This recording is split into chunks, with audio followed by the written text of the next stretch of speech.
તમારા mummy papa પણ છે, તમે છો? અચ્છા, શું છે આજે પ્રોગ્રામ? આપણે પીટી છે, થઈ ગઈ કે બાકી છે? બાકી છે, બસ. એટલે મને ખબર પડી, અમારી ટીમે વાત કરી કે તમારી પીટી નો પ્રોગ્રામ છે, એટલે હું આવી હતી. તમે કોણ થાવ ભાઈ? ફ્રેન્ડ છે. અચ્છા, હવે કાલે બધું ખબર છે ને, કેટલા વાગે આવવાનું, શું છે શું નહીં, બધું ટાઈમસર પહોંચી જજો. એ મોટા મહાદેવ આવવાનું રહેશે અને ત્યાંથી પછી ડીજે સાથે ગામમાં અને બને એટલે મેરી માતાનું મંદિર છે ને, એને તમે સીધા જાઓ ને એટલે ત્યાં બધા જ આપણા સ્વયંસેવકો ઊભા જ છે. પણ એક પરિવાર થઈ ગયા છો અને પરિવારની રીતેથી બધા જોડે રહેજો, બરાબર? ચલો, રજા લો. કરમસદ જે ઓફિસ હતી આપણી, જ્યાં તમે ફોર્મ ભરવા આવ્યા હતા, એ ઓફિસ કાયમ માટે ચાલુ જ હોય છે. તમને ક્યારે પણ કોઈ વસ્તુની જરૂર હોય કે તમને કોઈ સેવાની જરૂર હોય કે કંઈ પણ હોય, કશું પણ ના હોય ને ત્યાંથી નીકળતા હોય તોય તમારે મને મળવા આવવાનું, બરાબર?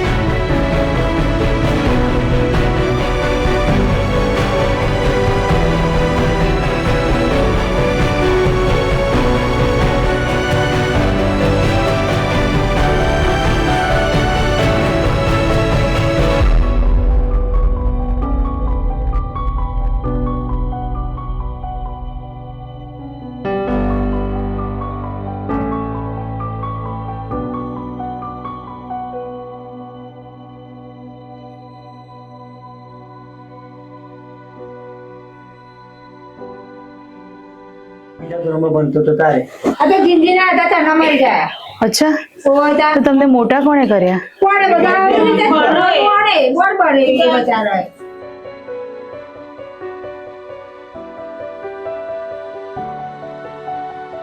એટલે હવે આવતા વર્ષે જે સમૂહ લગ્ન આવે એમાં તમારે હાજરી આપવાની રહેશે. હા, સ્વયંસેવક તરીકે તમારે આજુબાજુના બધાને લઈને આવવાનું રહેશે.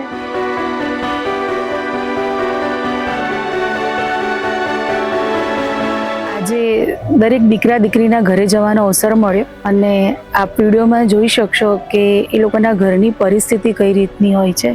ઘણા લોકોને તો ઘરમાં ગ્રહ શાંતિ અને વાસ્તુ કરવાનું પણ મેળ નથી પડતો. આવા લોકોને જ્યારે જોઉં ત્યારે મને લાગે છે કે મારી સાચી સેવા અને સાચી જગ્યાએ થઈ રહી છે. કારણ કે અત્યારે દરેક લોકો એકબીજાની બરાબરી કરવામાં, ડીજે ને આ તે કરવામાં ઘણો બધો પોતાનો પૈસો બરબાદ કરતા હોય. પણ મને એવું લાગે છે કે સિયારામ ફાઉન્ડેશન જે પણ લગ્ન કરાવી રહ્યું છે એ બધા દીકરા દીકરીઓને ખબર છે કે આપણે પહેલેથી અગાઉથી એમને જાણ કરતા હોઈએ છીએ કે કોઈ પણ જાતનો ખોટા ખર્ચા વગર આપણે આ લગ્ન સંપન્ન પાડીશું. અને દરેક જણ આવી રીતે સાથ આપે છે, એનો ખૂબ આનંદ થાય છે. ભગવાન દરેક કપલને ખૂબ સરસ એમનું દાંપત્ય જીવન સુખી રહે એવા મારા આશીર્વાદ છે. આવતો વિડીયો કાલનો લગ્ન માટેનો મુકાશે, જરૂરથી જોજો. જય સિયારામ.